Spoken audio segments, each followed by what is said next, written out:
Okay चलिए तो शुरू करते हैं क्लास 11 रोटेशनल मोशन का एक और टॉपिक। इसके पहले ये देख लेते हैं कि आगे वाले टॉपिक के अंदर हम रोटेशनल मोशन से जुड़े हुए कौन कौन से टर्म्स को सीख चुके हैं। राइट, तो हमने जो टर्म सीखे थे विद इन 2 मिनट्स में आपको पहले वो रिवाइज कराऊंगा, फिर आज नए टर्म्स हम सीखने वाले हैं और फिर आज कुछ ज़बरदस्त न्यूमेरिकल भी हमें सॉल्व करने हैं। राइट, चलिए तो हमने कल जो सीखा था उसमें पहला था angular velocity omega, that was D theta by D T, और इसका डायरेक्शन होता है एक्सिस के डायरेक्शन में। राइट, और फिर एक रिलेशन सीखा था हमने V equal to omega cross R, linear velocity and angular velocity के बीच का रिलेशन हमने सीखा था V equal to omega cross R. Right, that is a relation we have learn. चलिए इसके बाद सेकंड हमने सीखा था angular acceleration alpha, and that angular acceleration alpha is equal to delta omega by delta t, it is also vector quantity। इसका भी direction क्या होगा बच्चों, एक्सियल डायरेक्शन ही होगा। फिर मैंने आपको एक अलग से रिलेशन सिखाया था कि लीनियर एक्सेलरेशन a, उसके दो कंपोनेंट होते हैं रोटेशनल मोशन के लिए। राइट, लीनियर एक्सेलरेशन a के दो कंपोनेंट होते हैं रोटेशनल मोशन के लिए। एक होता है component of the acceleration which is tangential और दूसरा होता है component of acceleration which is radial. और वो टेंजेंशियल कंपोनेंट होता है आपका अल्फा क्रॉस आर, और रेडियल कंपोनेंट होता है आपका ओमेगा क्रॉस वी। ये मैंने आपको कल सिखाया था। टेंजेंशियल कंपोनेंट होता है अल्फा क्रॉस आर और रेडियल कंपोनेंट होता है आपका omega cross V. Right, this is the relation between the linear acceleration A and angular acceleration alpha. चलिए बच्चों, इसके बाद हमने सीखा था टॉर्क क्या होता है वो। तो टॉर्क का मतलब होता है मोमेंट ऑफ फोर्स। तो हमने ऐसा सीखा था भाई कि रोटेशनल मोशन कराने के लिए टॉर्क चाहिए होता है, फोर्स नहीं। खाली फोर्स से रोटेशनल मोशन होगा कि नहीं होगा वो डिसाइड नहीं होता है, उसके लिए टॉर्क इंपॉर्टेंट है। And that torque was equal to R cross F. Right, और डिटेल में आप देखना हो तो देख सकते हो लास्ट लेक्चर में। ठीक है, torque is equal to R cross F. और फिर हमने सीखा था एंगुलर मोमेंटम L, हमने सीखा था angular momentum L and that angular momentum L is equal to R cross P। P is a linear momentum. Angular momentum L हमने सीखा था which is R cross P। P is a linear momentum M into V। Right, यहाँ तक हमने सीखा था। और फिर एक छोटा सा रिलेशन हमने बनाया था, अगर आपको याद हो तो, कि rate of change of angular momentum dl by D T is equal to torque. dl by D T is equal to torque. यहाँ पे हम कल रुके थे, यहाँ तक हमने काम किया था। अब हमने बच्चों ये दोनों जो काम किया है ना, torque and angular momentum, that we have only discuss for the single particle. जहाँ पे हमने एक्सियल सिस्टम के अंदर एक पार्टिकल ले लिया था, उसको कुछ फोर्स लग रहा था या वो मोशन कर रहा था, तो उसके लिए हमने ये डिफाइन किया था। But this chapter is all about the system of particles, means we are talking about the extended bodies. तो हम क्या करेंगे बच्चों, यही आर्ग्यूमेंट को हम एक्सटेंडेड बॉडी के लिए आप अप्लाई करने वाले हैं। तो this are for the this is applied for the point object. So now let's start the new things now. So for system of particle, for the system of particles हम क्या करेंगे, टोटल एंगुलर मोमेंटम कितना हो जाएगा। तो total angular momentum हो जाएगा आपका सारे पार्टिकल के, जितने भी इंडिविजुअल पार्टिकल है वो सारे पार्टिकल के एंगुलर मोमेंटम को प्लस कर लो। राइट, तो हम क्या करेंगे बच्चों, total angular momentum capital L लिखेंगे उसको। तो इसके लिए हम क्या करेंगे, पहले पार्टिकल का angular momentum L vector form में, दूसरे पार्टिकल का angular momentum L vector form में, तीसरे पार्टिकल का एंगुलर मोमेंटम। तो हम क्या करेंगे, सारे इंडिविजुअल पार्टिकल के एंगुलर मोमेंटम का वेक्टर एडिशन करेंगे, उससे हमें पूरे बॉडी का एंगुलर मोमेंटम मिल जाएगा। That's a quite obvious thing. Right, चलिए तो इसको मैं ऐसे लिख सकता हूँ, अगर सबका प्लस करना तो I can write this is summation of L, right, from I equal to 1 to N, I equal to 1 to N, मतलब L1 plus L2 plus L3 plus L4। Right, तो हर एक इंडिविजुअल पार्टिकल के angular momentum को plus करने से आपको पूरे system का एंगुलर मोमेंटम मिल जाएगा, that will denoted at capital L symbol. Right, चलिए बच्चों ये L क्या होता है, तो L होता है आपका R क्रॉस P। तो this L you can also write as R cross P, that is RI cross PI। right? You can write like this. Now what is Ri? Ri is the position vector of the ith particle from the origin, and P is the linear momentum. P is the linear momentum of the ith particle, right? So where this Ri is equal to position vector of ith particle, and Pi is equal to linear momentum of ith particle. Pi is linear momentum of the ith particle, right?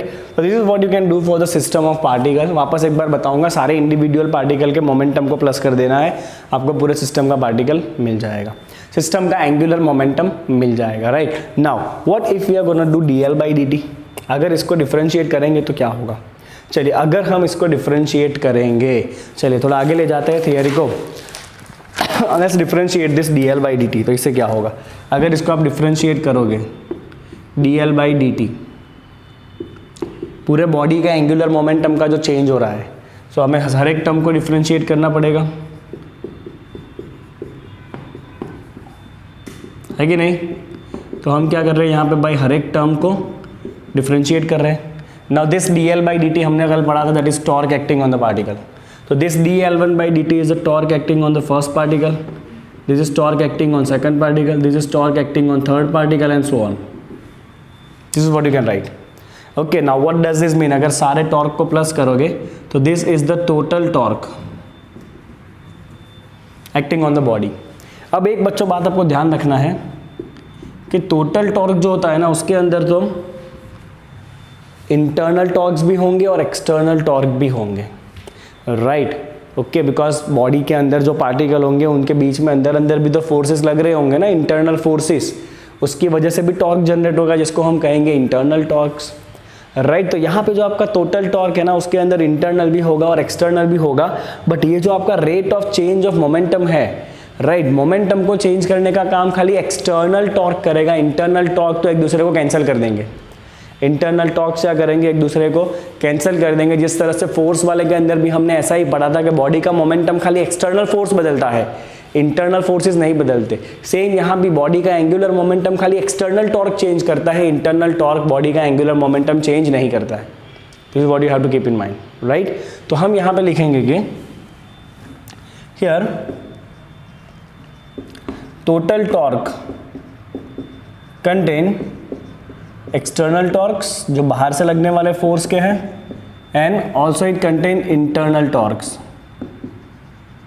But this internal torques are gonna cancel each other, okay, because ये पैर में होंगे always और हमेशा cancel कर देंगे एक दूसरे को, राइट? तो आपको एक सिंपल स्टेटमेंट याद रखना है बच्चों के पूरे बॉडी का या पूरे सिस्टम ऑफ पार्टिकल का जो rate of change of angular momentum होगा, that is equal to total external torque acting on the body, right? ये स्टेटमेंट, ये जो था आपका dl by dt, that was for the single particle, एक ही पार्टिकल का टॉर्क लग रहा हो तो this is for the single particle and this is for the system of particle, this is for the system of particle. When there are number of particles, सबके ऊपर torque लग रहा हो तो आप ये कर सकते हो, resultant torque is equal to dl by dt, where l is the total angular momentum of the system, right? तो आप स्टेटमेंट लिखोगे बच्चों के external torque acting on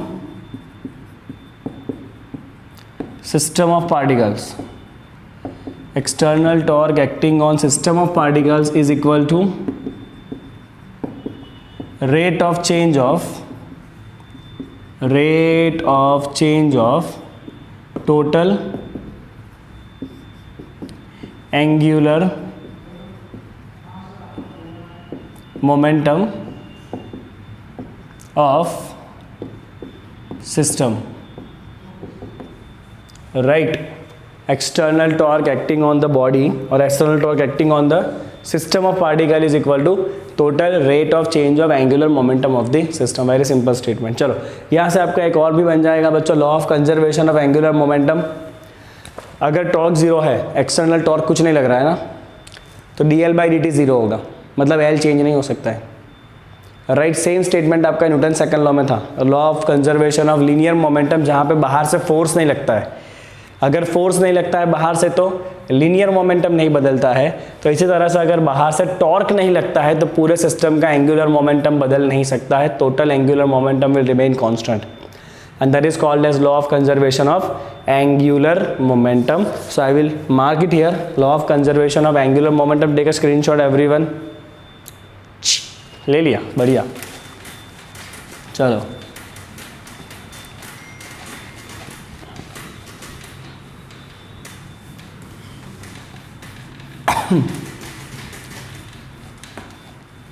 okay,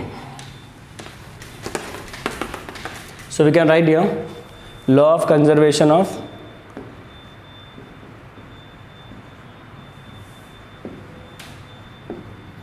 angular momentum,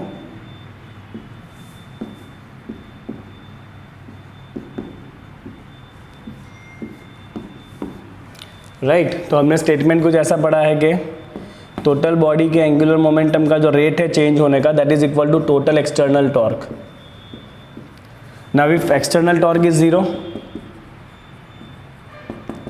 तो जो dl/dt है वो भी कैसा हो जाएगा, जीरो। तो आपका जो टोटल एंगुलर मोमेंटम है वो कैसा हो जाएगा, कांस्टेंट हो जाएगा, राइट। तो you can write here if no external torque is acting on the system of particle, no external torque is acting on the system of particles, total angular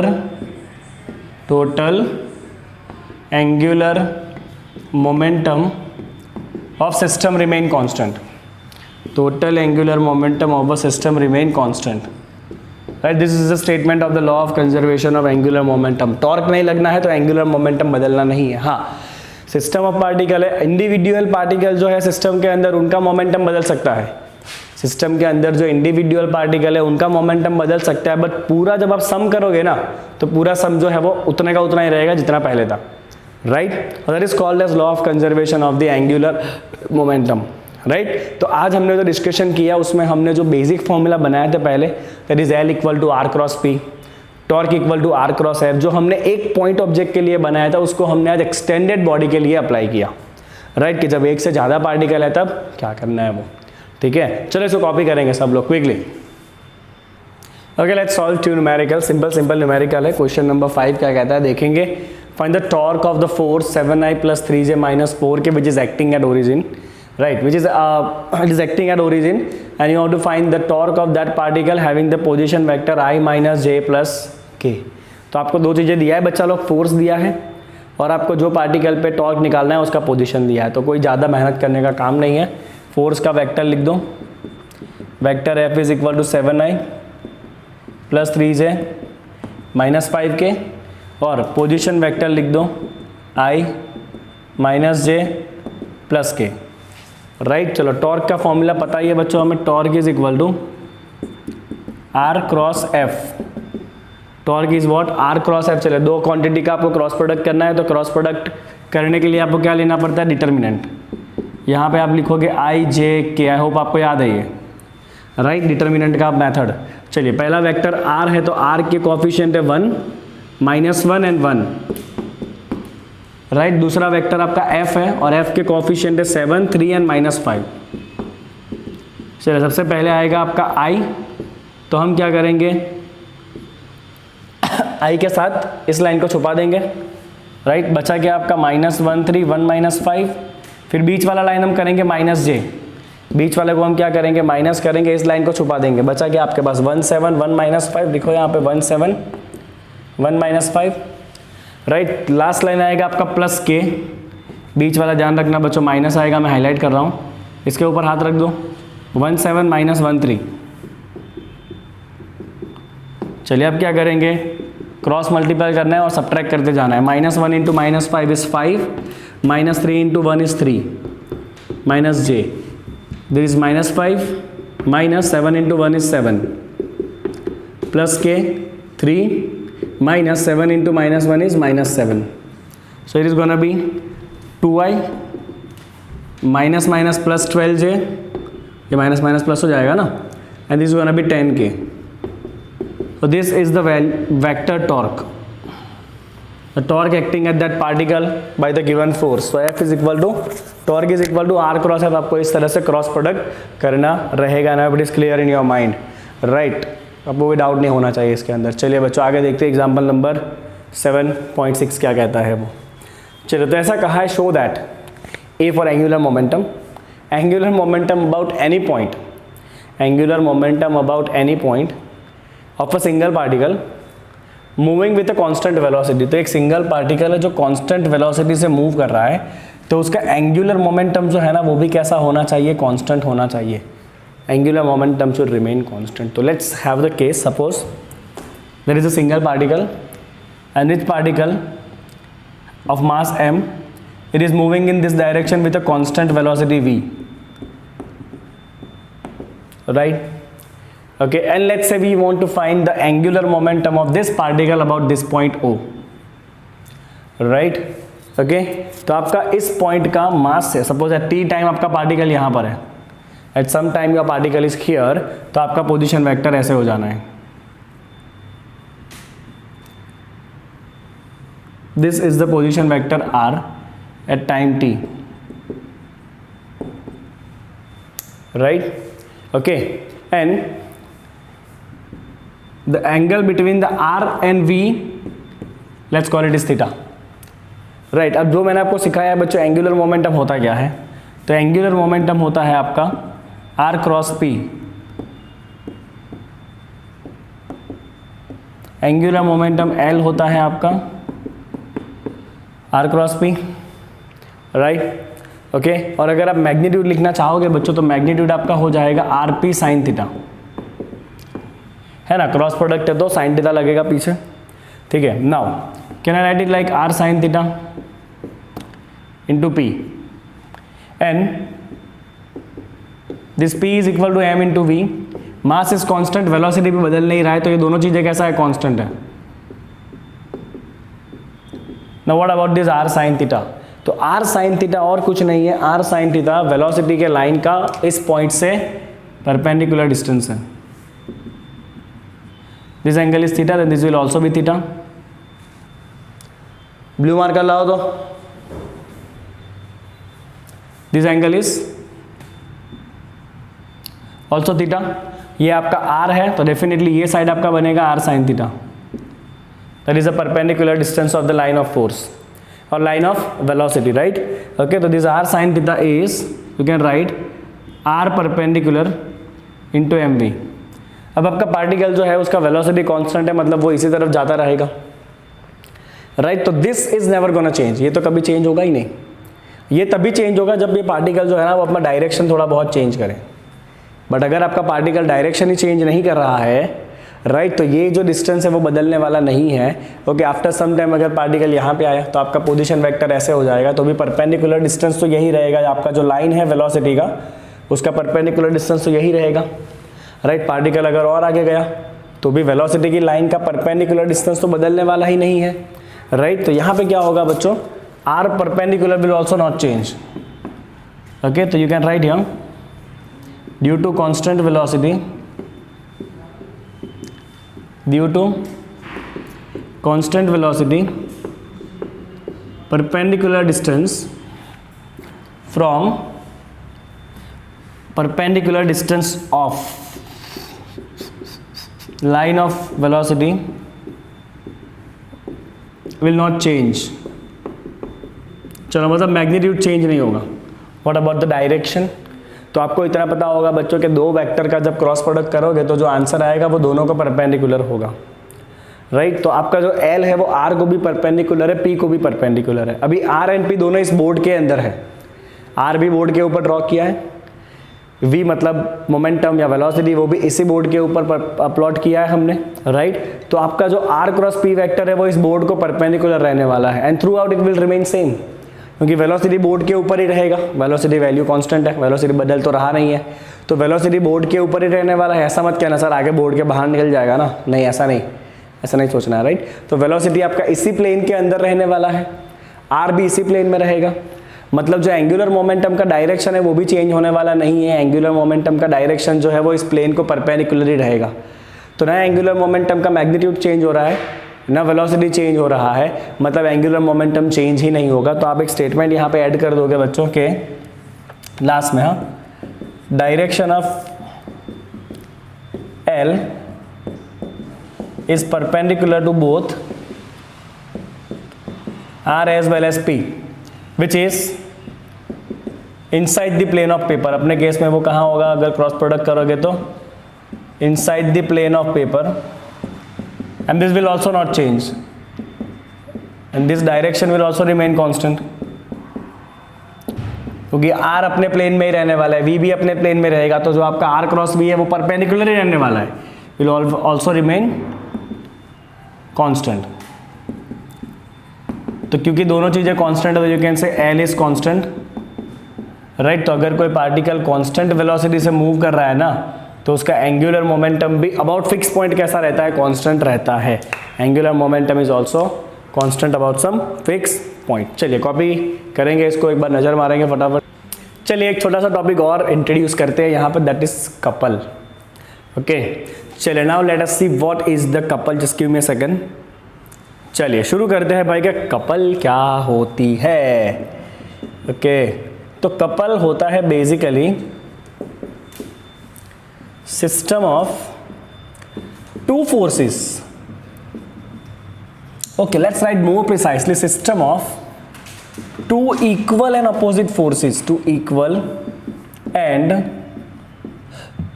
opposite forces। Force चाहिए भाई, कितने force चाहिए, दो force चाहिए। कैसे होने चाहिए, equal and opposite, but they must not act at the same point, right, which act at different line of action, which act at different line of action, right। तो दो फोर्स चाहिए बच्चों आपको, दोनों इक्वल होने चाहिए, एक दूसरे के अपोजिट होने चाहिए और दोनों सेम लाइन पे एक्ट नहीं करने चाहिए।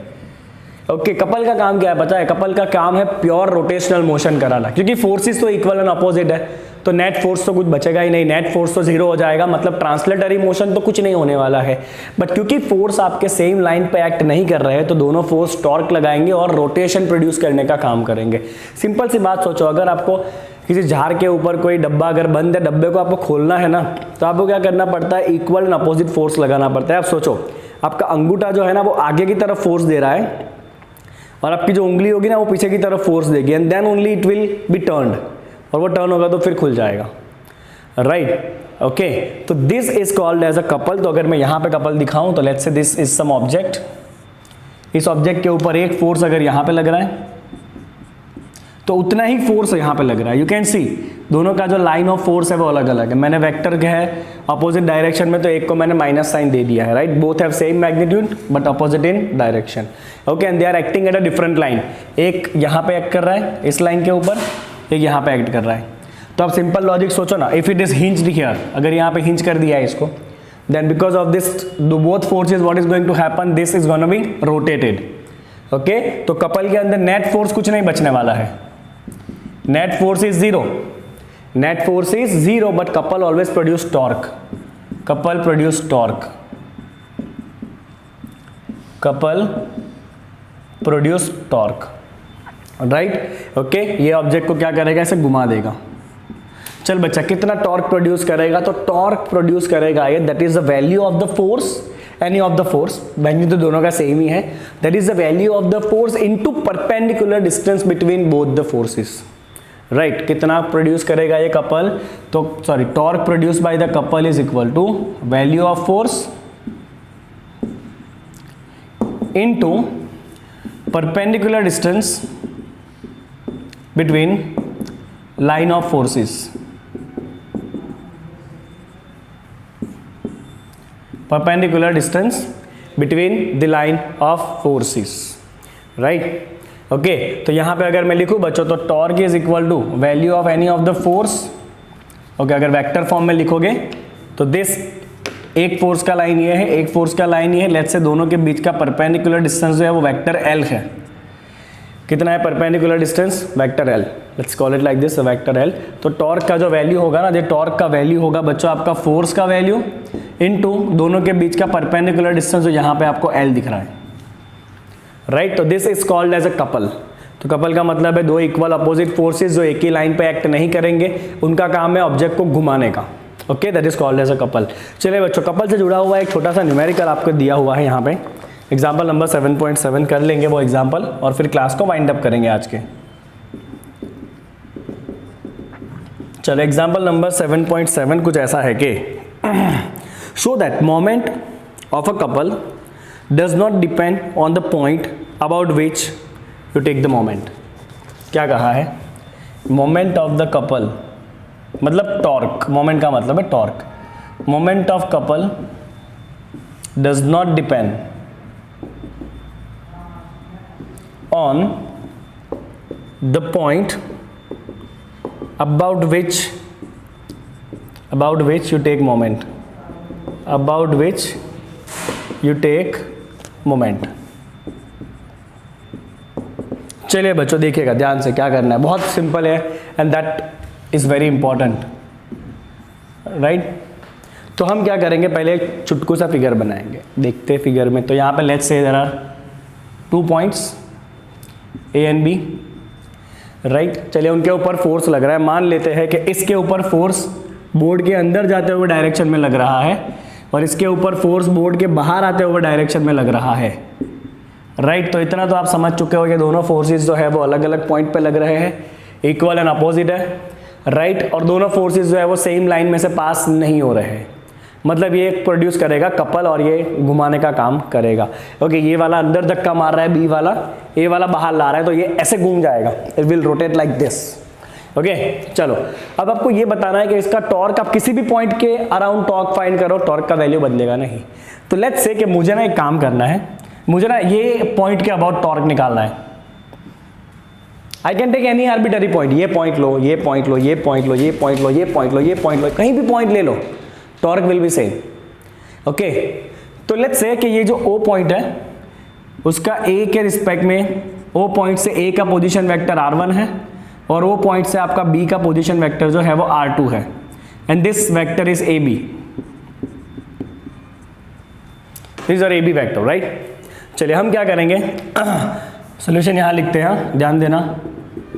If we need to find torque about point O, if we need to find torque about point O, तो क्योंकि यहाँ पे दो फोर्स है तो मैं लिखूंगा यहाँ पे total force is equal to torque on particle A plus torque of particle B। दो फोर्स है ना, दो फोर्स है, कह रहे दो फोर्स है तो फिर आपको दोनों का टॉर्क लेना पड़ेगा, torque of A plus torque of B। चल बच्चा, टॉर्क होता है R क्रॉस F, ध्यान देना यहाँ पे टॉर्क होता है आपका R क्रॉस F। चलिए तो पहले के लिए आप क्या लिखोगे बच्चों, R क्रॉस F। तो पहले का आपका A पॉइंट का पोजीशन वेक्टर है R1 क्रॉस उसका फोर्स है -F1, दिख रहा है ना। तो इसको टॉर्क लगेगा इस पर्टिकुलर फोर्स का अबाउट दिस पॉइंट, टॉर्क कितना होगा R1 cross -F plus, okay, दूसरे पॉइंट का पोजीशन वेक्टर है R2 क्रॉस वो फोर्स है आपका plus F। Can I take F common, तो ये बचेगा आपका -R1 plus R2 cross F मैंने निकाल लिया बाहर, है ना। तो ये हो गया आपका R2 minus R1 cross F। क्या हो गया आपका R2 माइनस R1 क्रॉस, खुली आंखों से देखोगे ना तो R2 माइनस R1 कुछ नहीं है, आपका R2 माइनस R1 है वेक्टर AB। चेक करो, R1 वेक्टर ऐसे है, R2 वेक्टर ऐसे, और ये वेक्टर आपका देखो दोनों R1 R2 वेक्टर टेल से टेल लगे हुए हैं और ये AB वेक्टर हेड से हेड जा रहा है। तो ये तो सब्ट्रैक्शन में हम ऐसा ही तो करते हैं, जो दो वेक्टर का सब्ट्रैक्शन करना होता है उसको टेल से टेल जोड़ देते हैं और दूसरा वेक्टर हेड टू हेड जाएगा, राइट। जहाँ पे खत्म होगा वो आपका final vector that is R2, जहाँ पे चालू होगा वो आपका initial vector that is R1। तो ये AB और कुछ नहीं है बच्चा लोग, AB है आपका R2 माइनस R1। ये AB वेक्टर क्या है आपका R2 माइनस R1 है, तो instead of R2 minus R1 I can write AB। तो ये हो गया बच्चा torque is equal to vector AB cross F, torque हो गया vector A B cross F. अभी आपका पॉइंट कोई भी हो, फर्क क्या पड़ता है, अगर आपका पॉइंट यहाँ पे होता या आपका पॉइंट यहाँ पे होता या आपका पॉइंट यहाँ पे होता, ए बी तो उधर ही रहता। आपका R1 R2 कैसा भी बने फर्क नहीं पड़ता है, R1 R2 कैसा भी बने फर्क नहीं पड़ता है, बिकॉज ये R2 माइनस R1 वेक्टर तो ए बी ही रहने वाला है। मतलब आप इस फोर्स का जो कपल है राइट, उसका टॉर्क आप किसी भी पॉइंट के अबाउट निकालो फर्क नहीं पड़ता है, आपका टॉर्क जो है वो सेम रहता है। That is equal to value of the force into distance between the forces, value of the force into distance between the forces, जो मैंने यहां पे भी लिखा हुआ है राइट। तो this A be remain constant, तो टॉर्क भी कैसा रहेगा, constant. Torque is independent of, torque is independent of the point about which torque is found.